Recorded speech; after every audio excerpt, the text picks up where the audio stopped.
Another director of photography that had a big influence on me was a guy named, what was his name? Larry Williams. Okay. Larry Williams. Yeah. And he's retired now and moved down to Florida. And when I was early in my career working as a camera assistant, the one that I remember specifically, and he wanted to get a shot of these dice coming right up to the lens, but he wanted them so close you can't focus that close. Right. And I said, well, we can't focus. He says, oh, that's okay. Just take the lens out, and we'll wrap some thread around the back of the lens. Yeah. Couple of things of lens, and then put it in, and it won't quite see you, but that's okay.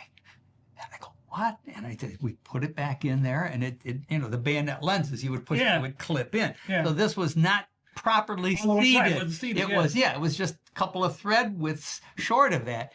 And sure enough, you could put it, and he just set the dice there, and it says, okay, focus all the way to the end. And okay, right there. Yeah, perfect. Okay.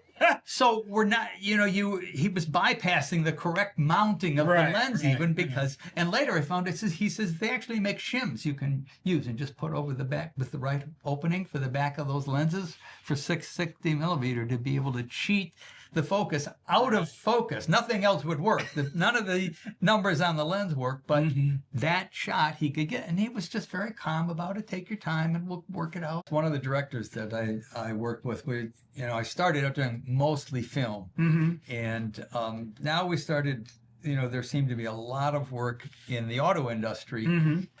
This director was great to work with because he would take the most basic, boring UAW safety training film and turn it into just beautiful storytelling. And how he could design camera shots, something as simple as people sitting around a table, but you had copy that would last for 30 seconds, and what he's thinking, he says, this is a great idea. So we start out with someone outside, and the camera will focus on the door, and he comes in and he hands out papers to everybody. So as he's going by, you get to see and introduce the different people at the table.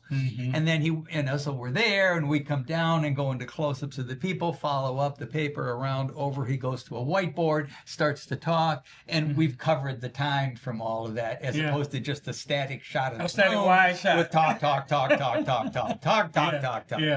close up. It's like, it was brilliant. And he would just over and over come up with these really great shots that would just keep going.